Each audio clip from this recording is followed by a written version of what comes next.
So before we get started on the content of the lecture, I want to introduce our services to you. We edit hundreds of research papers, clinical reports, manuscripts, cover letters, admissions documents, and right now is admissions season. You're all in grad school, so I'm guessing you're not doing too much admissions documents right now. But we also focus a lot on social science and humanities papers, in addition to hard science and natural science papers. So yeah, if you need any editing support, I'm going to show you today why editing is so important and how you can apply a lot of the editing tips that our editors do, but ultimately it's a really good idea to get expert editing. So the question you might have is, why are we focusing only on the introduction and discussion sections today?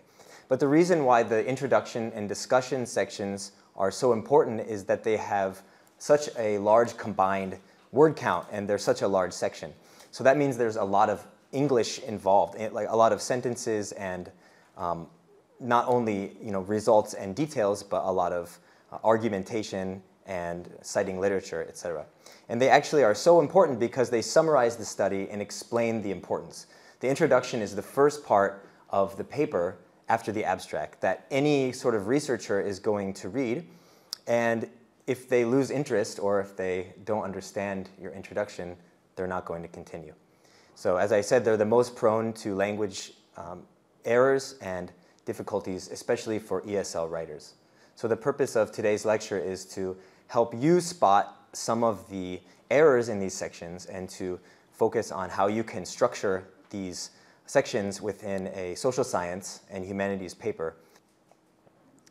Okay, so looking at the anatomy of the paper, this is a regular scientific paper, hard sciences. You can see in the introduction, it goes from broad information, answering the questions, what is known, what do we know about this subject, to what is unknown.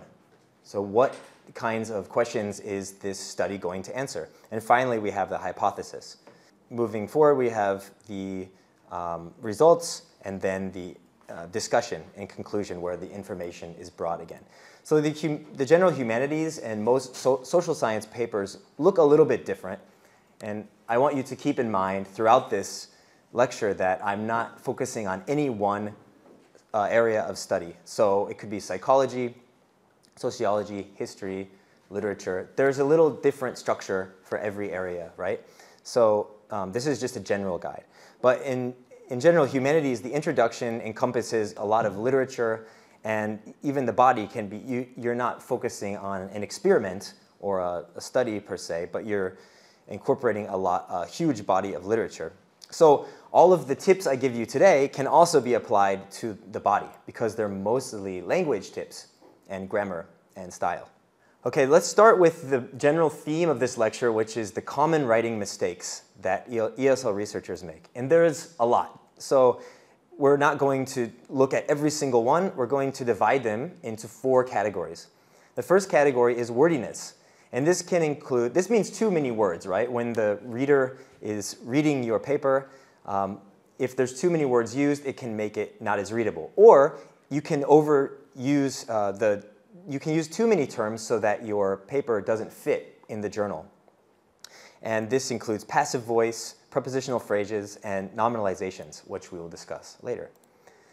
Another common writing category issue is irrelevant or redundant information. This means repeating the same words, repeating the same information, or putting information in the wrong section, putting the methods in the results, or putting the results in the introduction. Another category of writing issues is vocabulary. This includes using non-academic language, colloquialisms, incorrect terms. And as ESL students, I know it's very difficult to know exactly what is the right term, right? Because there's many words in the English language, and there's no way to memorize every single one. But I'll give you some tips for that. And finally, unnatural or awkward phrasing. So this can include grammar and style issues. I've lumped all these together. So any way that your sentences don't really make sense, and that can make the writing unclear.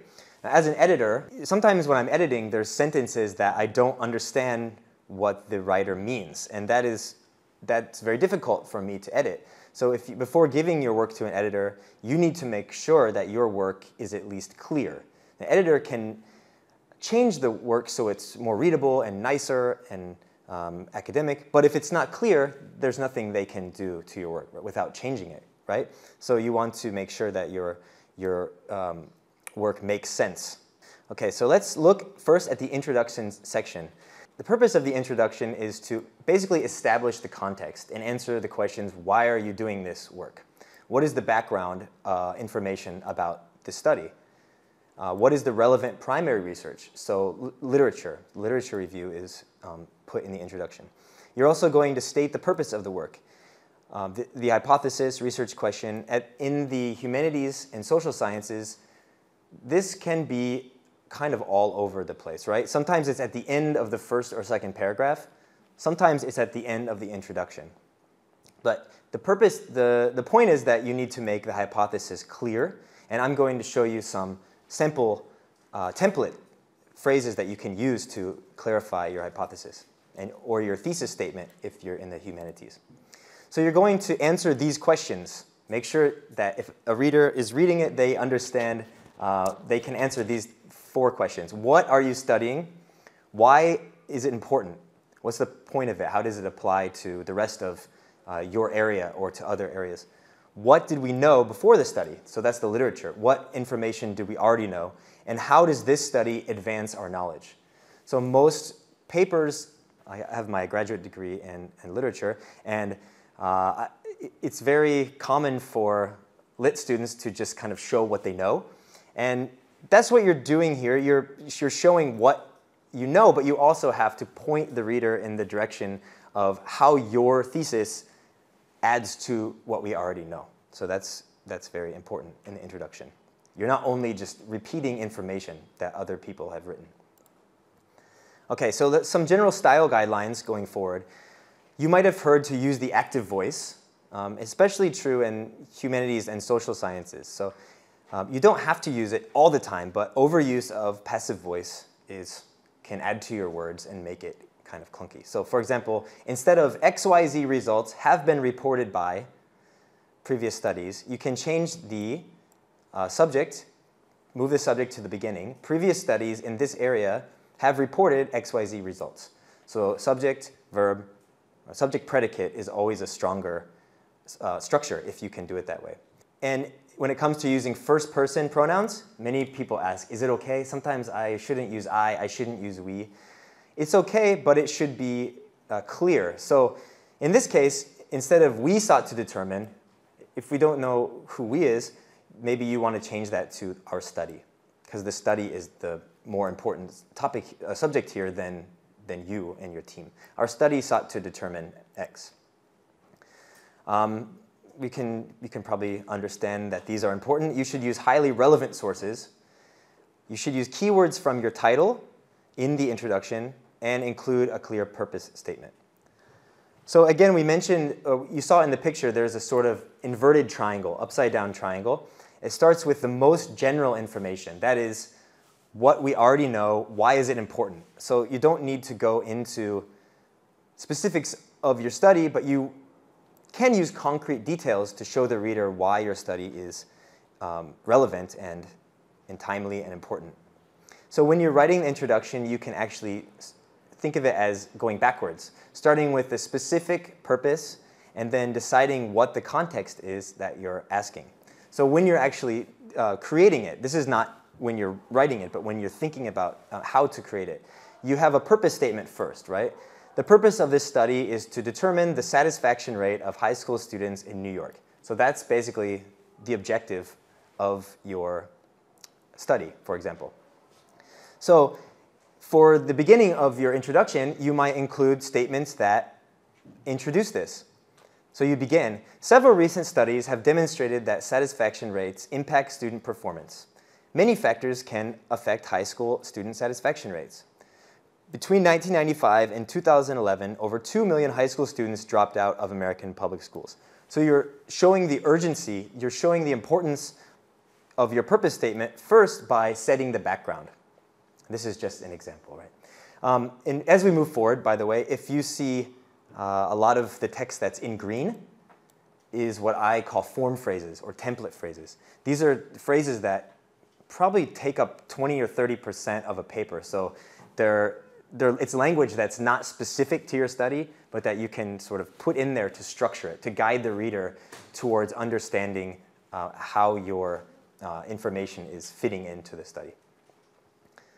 And there's a lot of those form phrases. So here's the structure of the introduction. So you start with the general background and topic. You move towards literature and current knowledge. And then finally, you give your hypothesis or your specific purpose statement. What is your study doing? How does your study fill in the gap? Okay, so let's move. I want to break down the introduction and discussion by function, by not really sections, not by paragraph, but by function. So right here we have 1A. 1A can mean one paragraph or two paragraphs. It doesn't mean it's just one paragraph. But at the beginning of your introduction, you should introduce your topic and its importance. So for example, you can say what the topic of your study is. You can mention items such as the prevalence, use percentages, or use compelling language, a leading cause of death. Who is affected by this? What's the population? I've added some useful verbs for you as well. So these are a lot of verbs that you can use to show the importance of a topic. These are called power verbs too, sometimes. So for example, at least 14 specific conditions of mental illness are linked to trauma in early adolescence. Foreclosure impacts over 1 million per year worldwide annually. So you can see the power terms are in green. So instead of just using is or are or linking verbs, you can use these more powerful verbs that catch the reader's eye and really make your sentences more impactful. In this section, you want to use more compelling language, and verbs are part of that.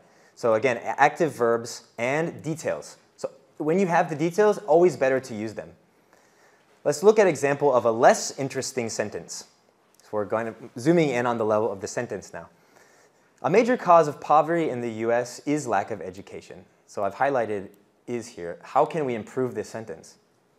Well, one way is to just add more details and add a more interesting active verb. So a major cause of poverty, instead of that, we can be specific. Nearly 25 million impoverished children attend underfunded schools.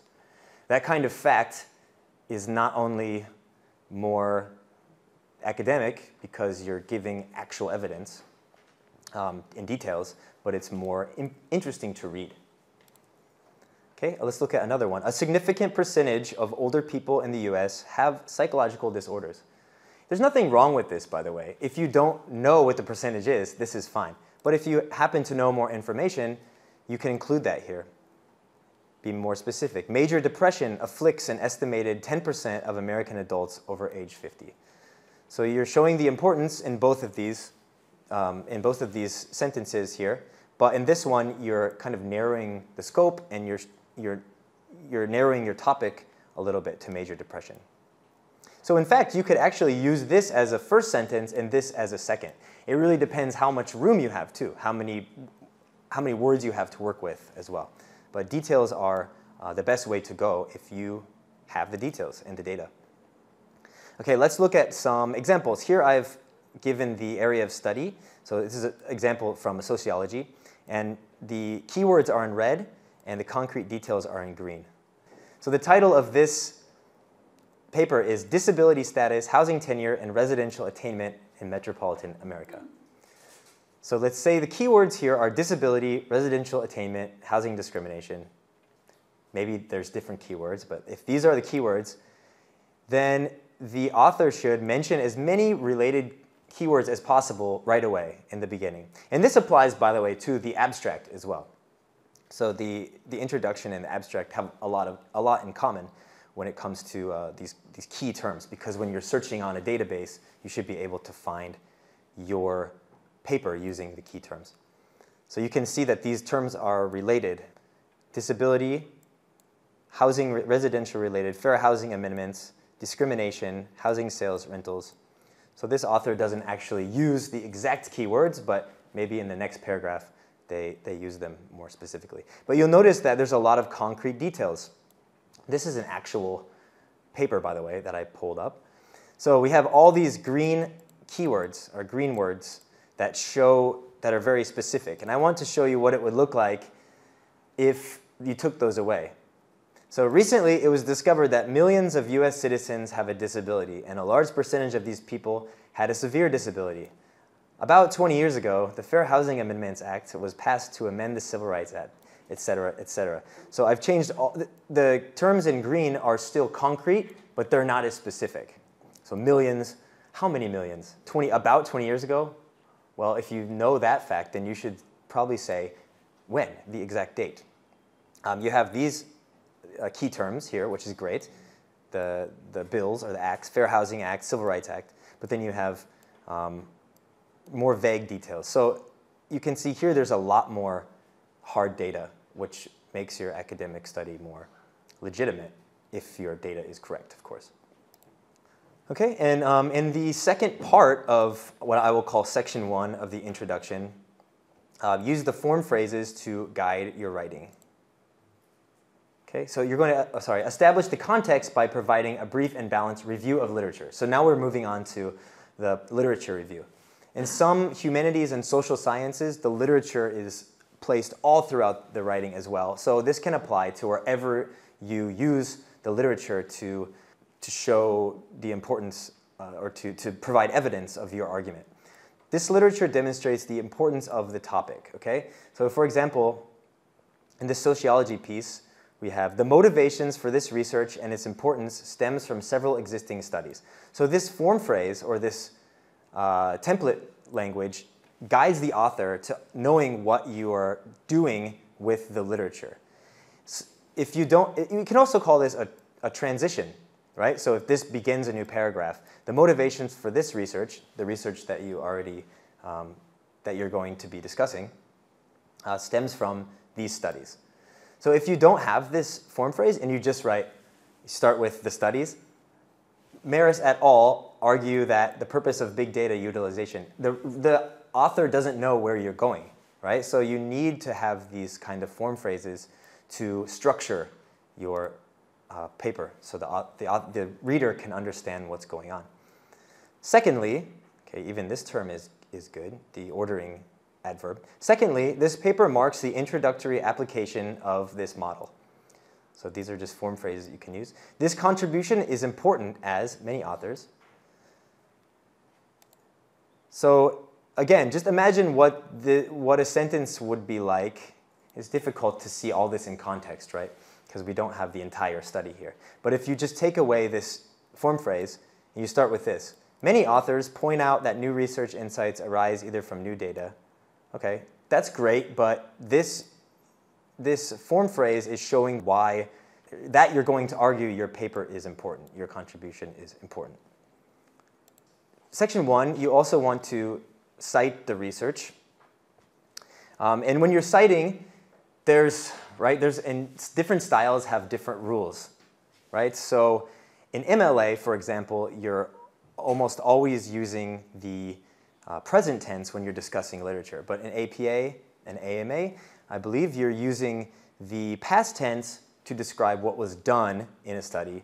But when you're discussing the author's assertions, you're using the present tense. So it can get a little bit tricky. So let's see what those differentiations are. So let's say you have a general reference. You can use citations, but they're not required. So for example, recent studies have shown that a strong link between red meat consumption and heart disease. No citation. If you have the studies, that's great. But what you want to do probably is your next sentence have some cited sources. Many studies on this period in fashion. So what do we use for reveal? Reveal is the verb. Should we use a perfect tense? Yes. So have revealed a strong connection between weather and fabric. Whenever you're citing unnamed sources, you will almost always use the perfect tense. So many studies, current studies, past research, has revealed, has shown, has analyzed. Don't use the simple present tense or simple past. Don't say many studies on this in fashion revealed, unless you have a specific time or place. Okay, so let's see an example of specific information. In this case, use the present or simple past. So for example, research conducted at Seoul University, we have this specific citation here, demonstrates a strong link between, okay, and why are we using the present tense? Because it applies now. You're showing the link between, there's no time involved, right? If you want to discuss the effect of the connection in the past, you could say demonstrated a strong link and show like this was a past argument between these two elements. So here we have the verb draw. How can we use it in this sentence?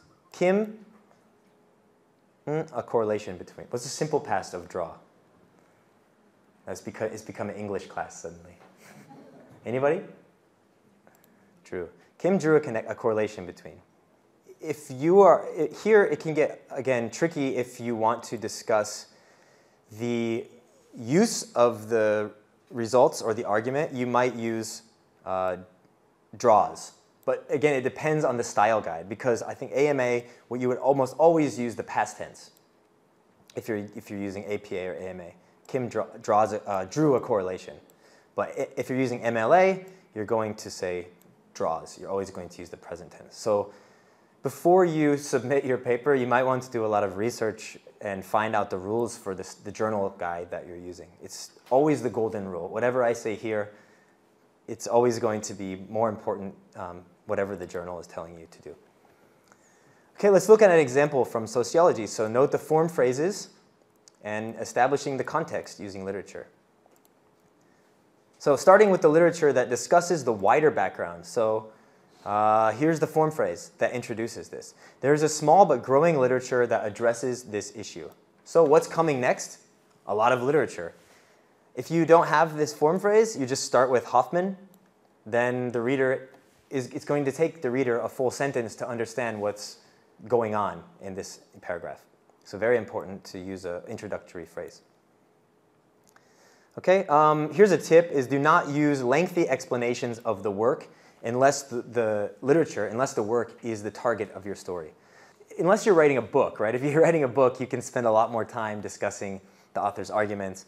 But I would say the best thing to do is focus on the argument that fits into your study. You don't have to cite whole paragraphs of work. You don't have to list several arguments of the author unless it fits into your study. So don't waste too much time on lengthy explanations unless it really works in your study.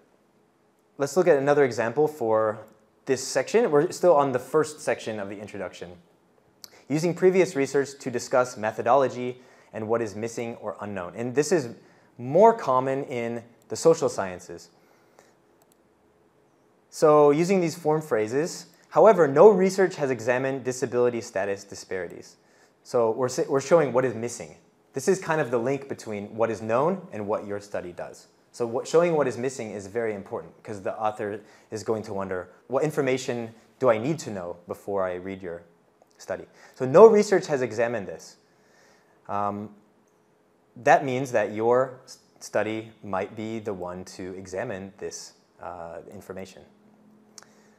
Additionally, in the rental market, interactions are quick and rental ratios are as advertised. So you can add to your argument with simple transitions such as additionally, however. These may seem like just throwaway terms, but they're actually really important in structuring, in showing the author what your work is doing. Okay, the 2009 national AHS data are the best suited to this analysis. So you're not only, again, you can see with all of these form phrases, you're not just saying A, B, C. Here's this information, here's this information, here's this information. You're connecting them with these phrases, which are highly important to making the reader understand why they're reading what they're reading. And the journal editors read a lot, right? They read so many manuscripts. So writing clearly and making your paper flow logically is really, really essential to getting published. Okay, so you can use form phrases to show what information is unknown and why your study is important. So here you can see on the PPT sheet that we printed for you, there's kind of a list of form phrases. For example, however, little research to date has examined this topic. This raises the question of whether X is true. Therefore, it is important to fill this gap in the literature by doing X. And here X means whatever your study is doing or whatever you want to argue is important. This paper is the first of its kind to address these questions. Okay? So this kind of form phrase shows why your paper is special and novel. Novelty is an important element, right, in publishing as well. So we talked about transitions. Let's focus in on some more specific transitions to draw connections between the known and the unknown. Okay, first state what is known, right? Many studies have indicated that red meat is not healthy. Now, you can use a key phrase that identifies the missing information. You can do that with a simple transition, right? However, the causal link between red meat and increased triglycerides has not been confirmed. If you don't have that transition, the link between these two sentences it makes you scratch your head, right? It's a question mark. So this kind of transition is essential. Let's look at another example. Previous research has revealed a strong correlation between e-cigarettes and pancreatic cancer. Here's the next sentence with no transition. Not much is known about how e-cigarettes and pancreatic cancer are connected. And there's nothing wrong grammatically, and they fit together, but to show the author how, add a transition. However, strong causal link between e-cigarettes and pancreatic cancer has yet to be firmly established. And I've also increased, if you notice, the academic language here. Instead of not much is known about, a strong causal link has yet to be established. Okay, moving on to the next part of this section, you're going to explain the methodology in further detail. And we won't go too much into this because this sociology paper had about 12 paragraphs of methodology, explaining the methodology.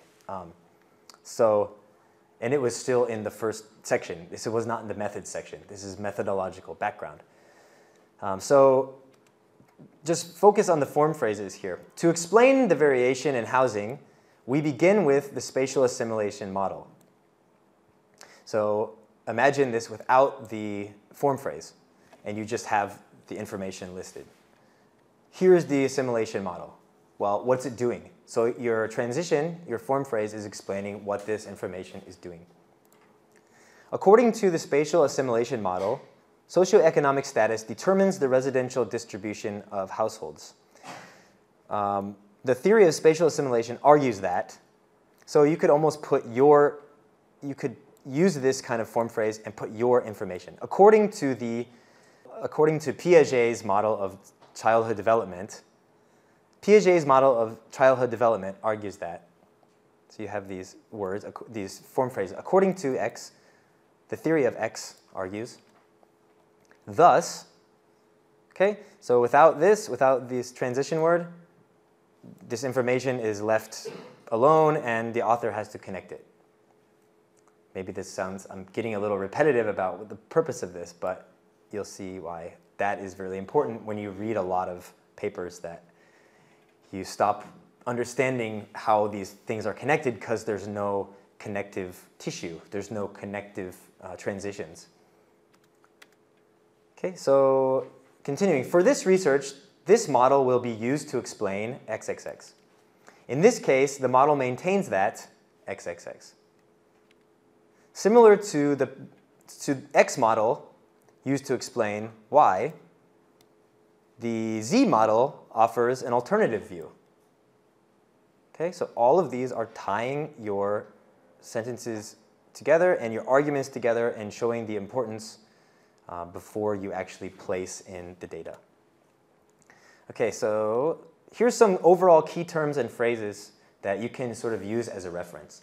And actually on our website, on the essay review website, we have a PDF of common phrases that you can use that have the methods, all of the sections, right? Introduction, methods, results, discussion, conclusion. They're more made for natural sciences, but a lot of them work for social science and humanities too, because the verbs are quite similar. Shown, indicated, revealed, connections between, demonstrated. Yeah, and then you can use, to talk about current studies, you can use the present tense. Reveal, show, indicate, point to. So you'll notice one thing that these have in common that I'll discuss later is a lot of them are based in Latin. They're Latin words instead of Germanic English words. And you might not be able to see that right away if you haven't studied Latin. But, okay, so here's some examples of using the present tense to refer to ongoing research. Recent research on poverty in Korea has revealed a relationship between income and mental illness. This is the past, right? Recent studies are revealing connections between income level and mental illness. So if you want to discuss ongoing research and you want to put it in the present, you can use the present progressive tense or the simple present tense. Recent related studies, actually the present progressive tense is best here to show that this research is ongoing and your study fits into that research. Again, we mentioned do not use simple past to discuss multiple studies. So if you have the subject is prior research or many studies or past studies, you should use the perfect tense. Prior research has demonstrated a correlation between poverty and crime. Okay, so let's look at the introduction overall and discuss, this is kind of a template, so how to introduce missing or unknown info. So here's some transitions you can use. So let's think of this as part A, and part B, and part C. Okay? So the part A, we have a transition. However, although there has been significant research conducted, however, the correlation between X and Y has not been firmly established. So A, B, C. Although there has been significant research conducted on X, the specific causes of X are unclear. So these are, again, form phrases, template phrases. Of course, you have to put in the exact information, the exact data, but you use these form phrases wisely, use them a lot so that your paper is well structured. For example, but multiple studies have reported inconsistencies in the application of dyes to textile design in ancient India. You can also combine the two parts of the known and the unknown into one sentence using although. This is helpful when you don't want to repeat the same kind of sentence. However, da, da, da, da, however, da, da, da. If you have too many of those, it's just boring. So one way to vary that up and make a more interesting, compact sentence is to use although. So this is a subordinate clause. Dependent clause. Although some research has indicated that ancient Indians used henna exclusively to dye their clothes, and then you have your independent clause. There are insufficient data to demonstrate that other dyes were used as well. So I'd say this is nice to use when you don't want to write the same, use the same kind of transitions. Moving on to explaining the theory or lens that your paper uses. And as I mentioned in the sociology article that we're writing, there's about at least 12 paragraphs about this section. But again, I've highlighted the concrete, the form language in green. To explain X, we begin with Y. Here's some useful phrases to introduce the theory, okay? So again, these are all form phrases, template language. You don't have to memorize them today, but use them later. So taking this form phrase to introduce the specific theory that you're using, this paper will explore the causes of the French Revolution from a Marxist materialist lens, using resource scarcity as a framework. So you're setting up your methodology here, right? Although many studies have emphasized X, this paper argues that it was in fact a form of pragmatism, not idealism, okay? So again, same kind of structure to connect what has been done before and what is unknown, what your paper is doing. Okay, so let's move on to clearly stating your hypothesis. So again, this placement of the thesis or the hypothesis depends on the kind of paper. I won't tell you that you have to put it here or here or here. You should know based on your reading of of this journal or of these papers. So, but in general, if you're doing a literary or historical analysis, if you're English major or history major, is anybody in here in English or history? Yeah, just one? Okay. This can be in the first paragraph.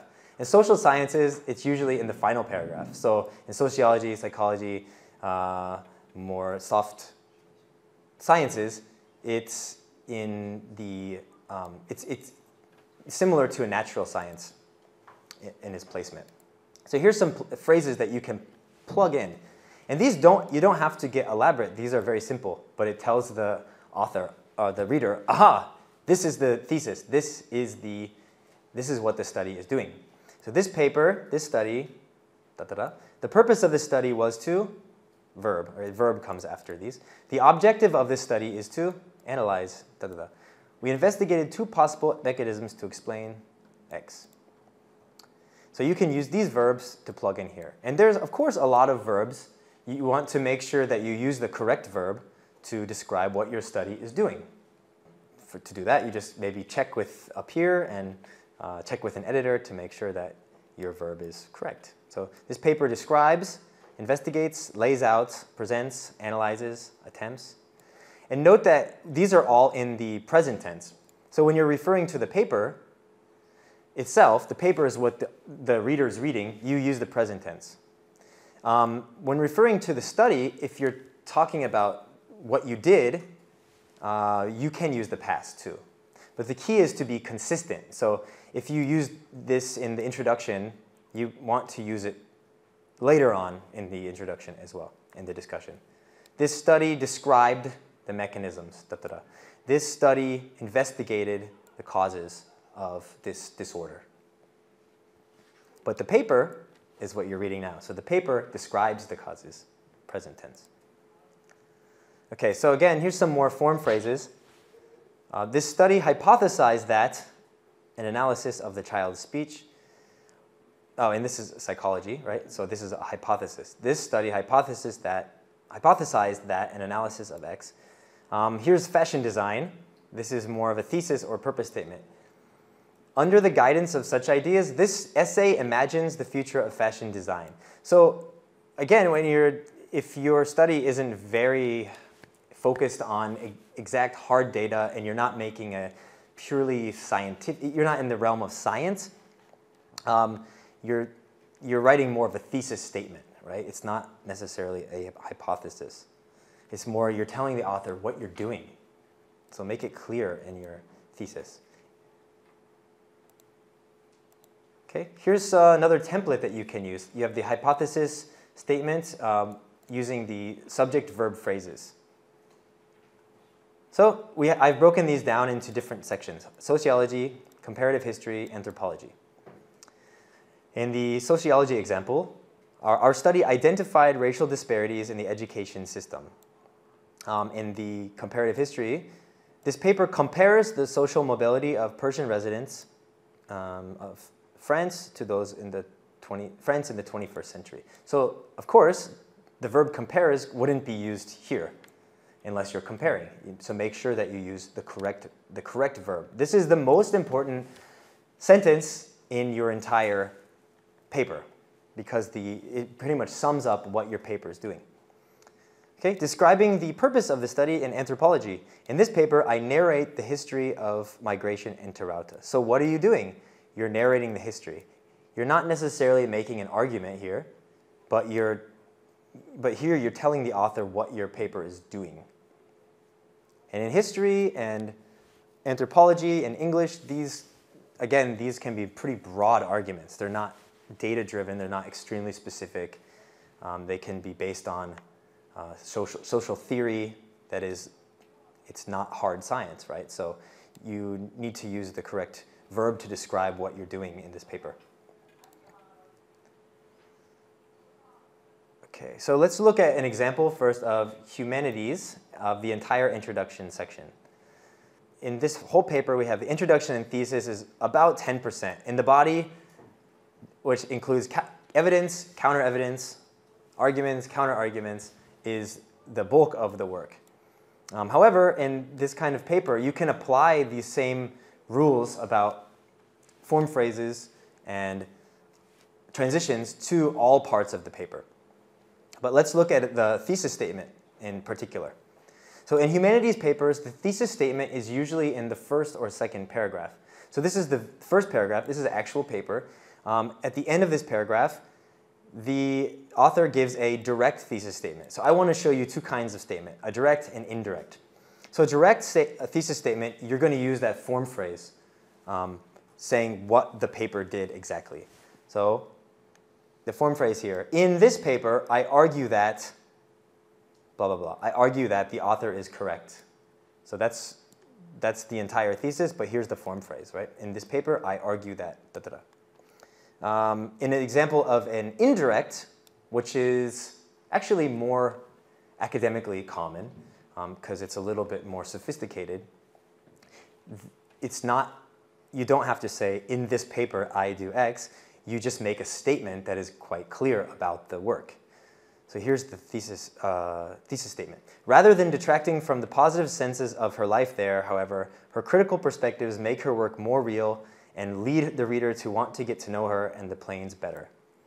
So this can read almost like a fact, but it's the placement. You've placed this thesis at the end of the first paragraph, sometimes second paragraph, and that all your arguments in your paper will be directed towards that thesis, right? Every other part of the paper will be supporting this or providing a counter-argument. We'll be providing evidence and counter-evidence and counter-arguments. So your whole paper will be arguing based on this thesis. But just so you know, even if you have an indirect thesis statement, it should still be very clear. So let's look at one writing issue, which is wordiness. And wordiness is common because there's a lot of words in this section. So how can we avoid it? One way is to avoid overusing the passive voice. So instead of positive effects have been indicated by previous studies in which this technique has been tested, you have 1, 2, 3, 4, 5, 6, 7 parts of this passive construction. Change the sentence or phrase to active. So that means moving the object position here. It's still subject, but moving that to the beginning. So previous studies testing this technique have indicated positive effects. So you've cut down, you have 7 words, right? You've cut this down to 3 in one sentence. This sentence is too wordy and has awkward language and transition issues. How can we improve it? It's 27 words. However, although it may be stated by some authors, can anybody give me a way to improve this phrase here? To change from passive to active? Can you tell me how it can be changed to active voice? Although it may be stated by some authors, how can we change that? What's the subject? Some authors. So we can move the subject to the beginning. So, however, some authors, what? May state, or even state. May is, you're kind of hedging a little bit. You don't need to say may, because some authors do state. So although some authors state that these historical factors are unrelated, and you've already have fewer words.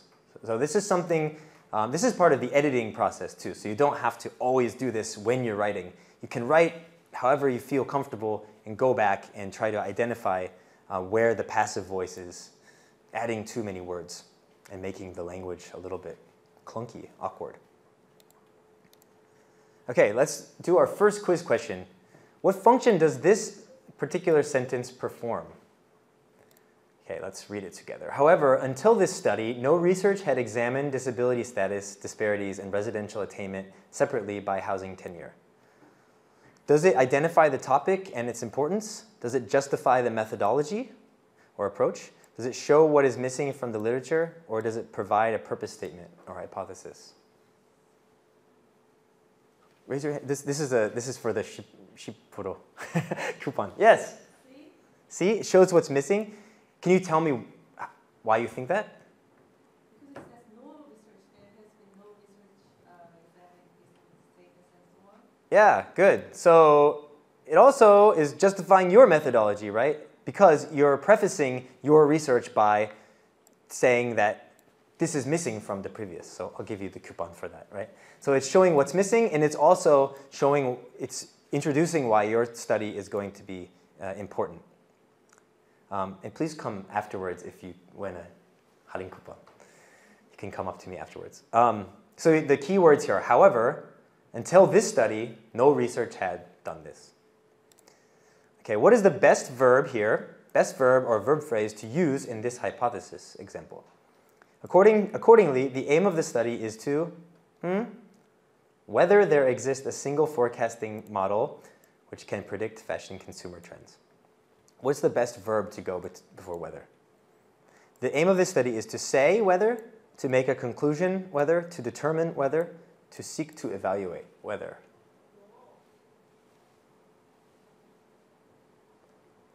This is a binary, right? Whether. Whether means whether it's this or whether it's this. What's that? C. Yeah, determine whether. So there's some terms that you can know that don't have a lot of wiggle room, right? Determine whether there exists a single model. Good. Okay, which writing issues does this sentence contain? And I want to go by category. It's a little bit pedantic, I know, but I want to go by category because it's helpful to see what the issues are, where they fit. So is this wordiness, vocabulary issue, redundant or irrelevant content, or awkward or overlong sentence? This paper talks about livelihoods, the ones who come from various places of origin and who are bringing different cultures and to do and transform their livelihoods. What are the issues? There might be more than one. Yes? D. D? Yeah. Awkward. Which one is awkward or overlong? It's too long. the whole sentence is too long? Okay. Yeah, I mean, which makes it awkward, right? The ones who makes it awkward and overlong. Any other ones? Redundant or irrelevant? Which one, where is redundant information?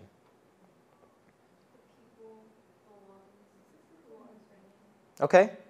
Yeah, the ones, we could just use who. I would say like it's repetitive. It's not redundant content. So I'll give you a coupon for that too, just for participating. So it's wordy. There's too many pronouns. There's non-academic terms. Talks about. This is a phrasal verb. As you'll see, we're going to try to get rid of phrasal verbs. There's non-academic terms such as do, weak verbs. Who are bringing, you can just change to who bring. This paper explores livelihoods of people who come from various places and who bring different, we have are bringing, don't need that, who bring. Cultures to establish, what did we have before? To do. To establish is better, and transform their livelihoods. So these verbs can pull a lot of weight on their own. Okay, let's move on to discussion. And I know we started a little bit late, so I'm going to try to finish this section by 15 or 20 at the latest. Then we'll have a 10-minute break, okay? So you'll see a lot of the same sort of stuff here, the template language. So pay attention to that especially. And also the structure of the discussion.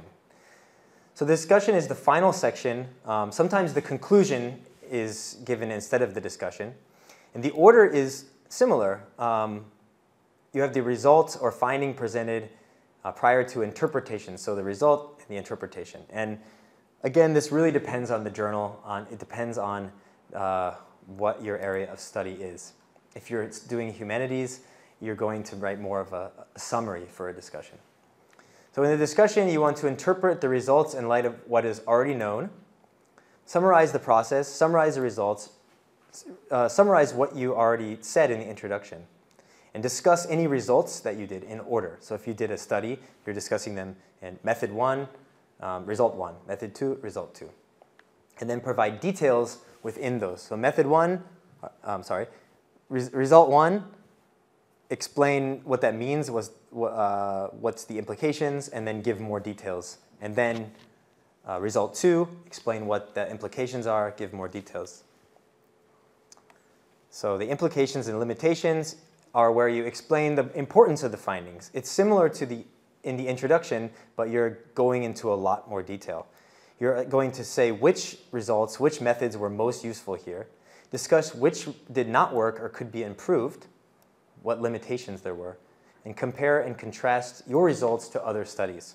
What worked, what didn't work, and then finally, what it means to this area of research. This could also be in the conclusion. So, if there's further research you want to discuss, as this is common in most science papers, you'll discuss other methods or designs. How can you improve on this work?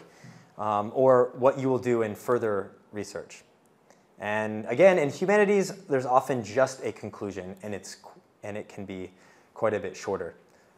This is where you summarize the importance and sell the work. So you can write something very beautiful and powerful at the end. Okay, again, some humanities disciplines only have a conclusion paragraph, right? No discussion. So we're going to be focusing more on the structure of a lot of social sciences discussion sections. So use the active voice as much as possible here. You can use the passive, but again, active is usually preferred. So instead of, it was revealed in our descriptive analyses, how can we change this? Let's do these together. What's the subject? Our descriptive analyses revealed. Okay, our descriptive analysis revealed that. Sorry, this is not consistent. I think this needs an editor. Okay, 2 clues are provided by the findings presented here. How can we change that? The findings presented here provide 2 clues. Okay, and also this is awkward because you have prepositional phrase, and we won't talk too much about that today, but the passive voice makes you use by, right? By the findings presented here about the pressures. Whenever you have a prepositional phrase, the more that you add, the more confusing it is for the author. So try not to have more than 2 prepositional phrases, using from, to, by, for, next to each other. It can get confusing what's going on in the sentence. Okay, again, first person is okay, but only if it's specific. So our observation of the rise in poverty implies, this is not necessary. This is actually wordy. It's not your observation that implies. It's the rise in poverty implies. So you want to make sure that your subject is the correct subject that's doing the work. So the rise in poverty implies X. It can therefore be concluded that, how can we change that? We can use a first person here. How about we can therefore conclude that? Or if you want to be more universal in your subject, one can therefore conclude that. One can conclude that France was in a state of chaos. How could the author rewrite this sentence? It was revealed by us in the results that the effect of disability status on residential outcomes kept on going. So how about this first part? What's the subject? Aha, no. The subject will come after by in the passive, right? So us is the subject. So that becomes the subject, we, right? We revealed in the results. Or the results reveal. Either one works, right? But actually, if you want to get more, if you want to decrease the wordiness more and get to the point, it's about the result. It's not about you. It's not about the author. The results reveal that, and then kept on going, you have this Latin verb, persisted. You're decreasing wordiness and you're raising the academic level. It's the editor's secret. Change every word to Latin. Okay, we won't go through all these because it's really long, but here's the discussion pyramid. It's not inverted. It looks like this because the results are generally very data specific or very data heavy, and there's not a lot of prose. It's the discussion where you're really telling what are the importance of the results. And you're going to interpret what they mean, compare them to other findings, and then give further research and give a conclusion. In the humanities, pretty much just a conclusion. because you're doing a lot of the argumentative work up here in the body, right? Argument, counter-argument, evidence, counter-evidence. Okay, so we're going to bounce from major to major here. Sociology. In this example, we have an introductory sentence to interpret the results and data. So this is the first sentence of the discussion section. The primary objective of this paper was to examine the nature of disability status differences and residential attainment among renters. So you're restating the purpose. You're reminding the reader after the results what this is doing. And again, you have the ordering terms, which are like structuring terms for the reader. So we have the first, and then second. So ordering terms are important here. And you'll notice that this author uses the past and the present tense. So the paper, the objective was to examine because the study is finished. And you're kind of looking back on it at this point. The analysis focused on answering three main questions. So this kind of structure is very helpful because the reader will expect you to list these questions. So the author does this. First, this question. Second, third. Okay? So this kind of shows that there is a unity in each paragraph. In this first paragraph, the author is describing their primary objective. In this paragraph, the author combines the second two objectives, but this acts like a main idea, a topic sentence.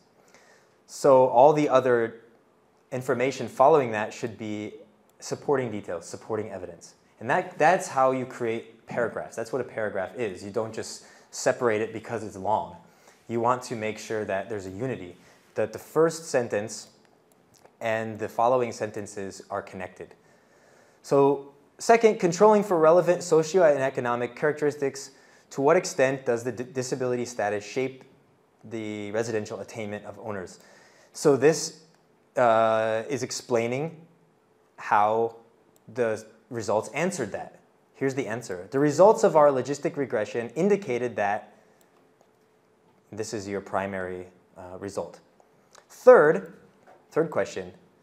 So following information should answer this question.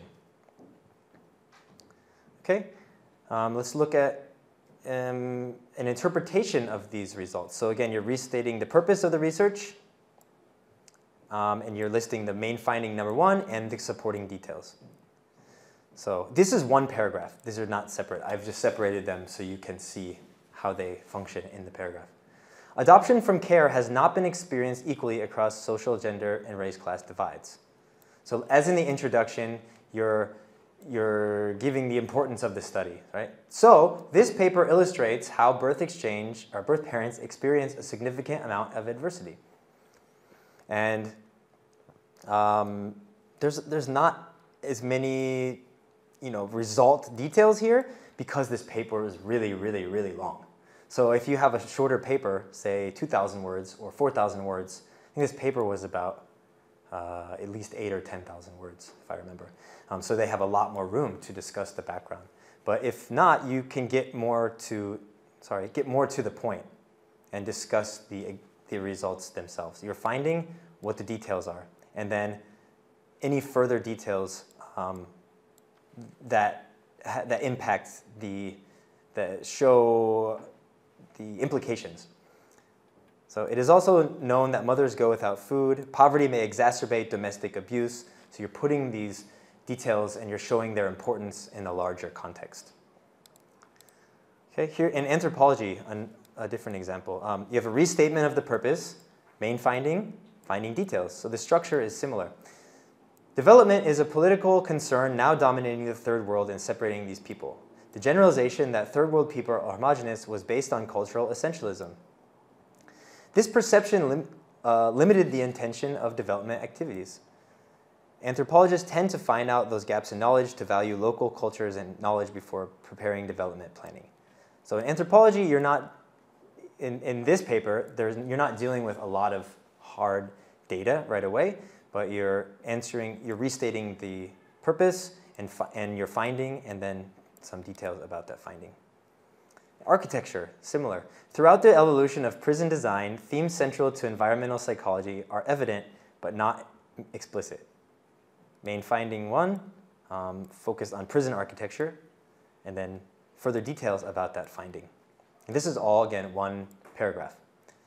And any paragraphs after that can be either supporting evidence of your primary result, or they can be another result. Start a new paragraph for each finding. Okay, so let's discuss another writing issue here, redundancy.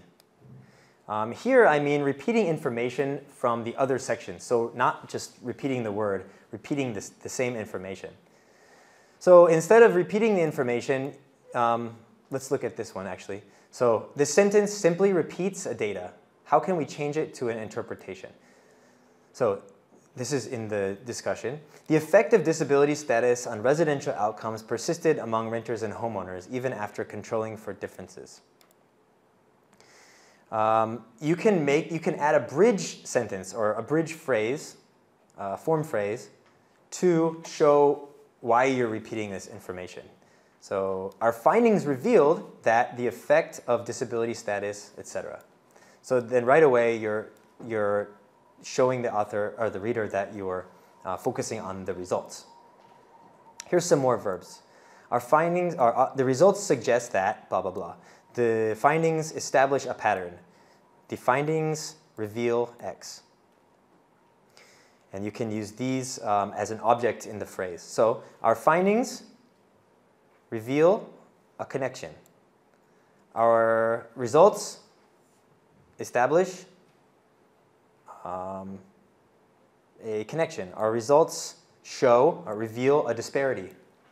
Okay, so it's that formula for the template can help you structure your section here. Okay, writing a conclusion in the social sciences. Again, oftentimes the conclusion is just the 느낌표, just the exclamation point. You're not really bringing a lot of new information, but you're showing the author why you did the work, or you're showing the reader why you did the work and why your study was important and what it did. So let's see what we can do here. There's a lot of things you can do. You can summarize the major findings and suggest further research. And yeah, in this example of sociology, here we have offered 2 theoretical frameworks. So it's in the past tense. We've done this in our study. Future research should pay more attention to the role of da-da-da. So they have this. They've talked about what the study did. They've discussed future research. And they ask one more question that needs to be addressed. This is a further question, right? This is not covered in the work, but they're showing the researchers, the readers, that maybe they can continue this work by addressing this further question. Okay, and these are all just examples, so I won't go through all, but you can see the similarity. While our research has identified X, we note that this detail. So this specific one, if you read it later, is very focused on exact data, exact times. So it's not a general, a global research topic. But they still discuss future research. Future research could investigate how the flexible ticket fare influences the model. A detailed case study research could shed light on that. This is the final sentence in the study. So in this summary, in this conclusion, this author is chosen to give the reader some guide about how to improve the study and how to gain more information with further research. Okay, I'm going to skip this because we don't have that much time. But I just want to look at a conclusion in the humanities. So you can notice the difference. The structure of this final paragraph is more like a summary. So these form phrases here give the timeline which helps summarize the work. For a time, refinery workers overcame the hurdles. In the 20th century, early 20th century, this happened. Beginning in the late 1930s, this happened. During the 1950s, this happened. And then finally, in their last sentence, this is the 느낌표, where refinery workers once enjoyed exceptional success within the larger story of Southern industrialization, they eventually fell victim to the same trends that weaken organized labor across the nation. This is pretty much a restatement of their thesis, right? But they're maybe using different language. They're not just copying and pasting the thesis. And they might expand it a little bit more to show a broader conclusion. Okay, you have some form phrases here that I will let you look at later, but all of these phrases you can plug into your study as well to structure it. Okay, let's talk about vocabulary issues again, incorrect verb use. So this sentence has problems with verbs and awkward phrasing. How can we improve it? So you can use modal verbs to limit the sharpness or the strength of claims if you don't want to be too strong in your claim. This sentence of stereotypes raising the possibility that minority groups will not be involved in new career roles in society. Other research must be done. Okay, how can we change this? There's a lot of incorrect verbs.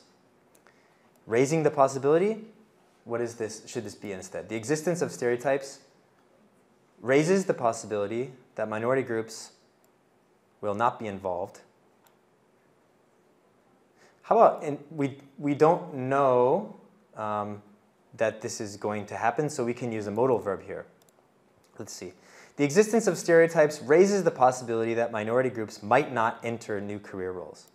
Okay, so we've changed the modal verb to sort of soften the prediction, and we've changed this not be involved in, it's kind of odd, to enter. Other research, additional research, must be done, must be conducted. Okay, so we just have a couple more questions and then we'll take a break here. So which is not a purpose of the discussion or conclusion section? Which one is not a purpose? A, to explain the results of your study. B, to critique or justify your methods. C, to discuss implications and suggest further research. Or D, to introduce your hypothesis. Who can tell me which one is not the point of the conclusion? It's easier than you might think. There's a key word in here that, yes. Yeah, you're not going to introduce your hypothesis. You can restate it. You can expand on it, but you're not going to introduce it. But all of these other things you can do in the discussion. Okay, which writing issues does this sentence contain? Just look at the red here. In this study, we have investigate. We think that these differences in EDAR regulation may reflecting differences in the balance. So is this wordiness issue, a grammar or formatting issue, a redundant or irrelevant content issue, or improper or unacademic terms? Okay, who hasn't? Yes. Grammar or formatting? Yeah, have investigate is definitely grammar. This isn't a grammar issue, right? We think. So what issue is this? Yes? D, improper or non-academic terms, right. So you have double whammy in this one.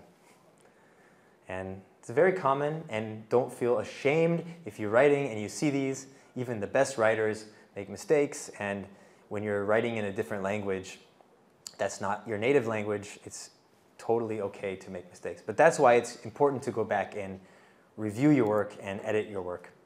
In the study, we have investigated, blah, blah, blah. We believe that these differences may reflect differences. So we have included a modal verb here too. Okay, last one. What writing issue does this sentence contain?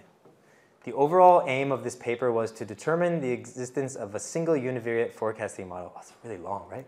Oops. That can predict fashion consumer Google trends accurately across all horizons. The forecast evaluation failed to identify a single univariate model which could predict the best forecast accurately across all horizons.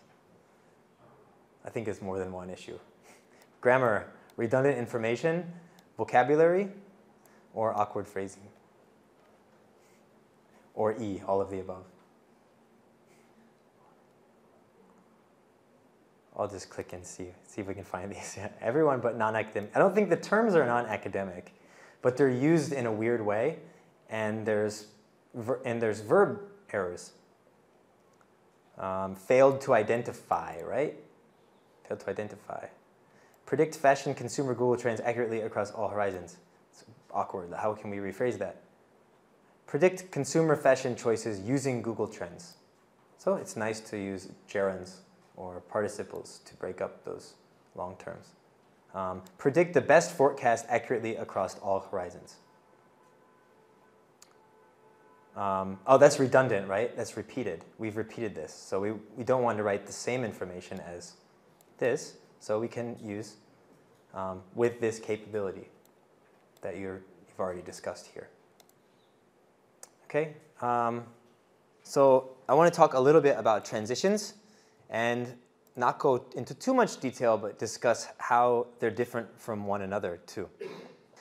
The most common transitions you'll see are therefore, which usually means for this reason. And one rule is that it's almost always followed by a comma, usually followed by a comma. So for example, the study sample was too small.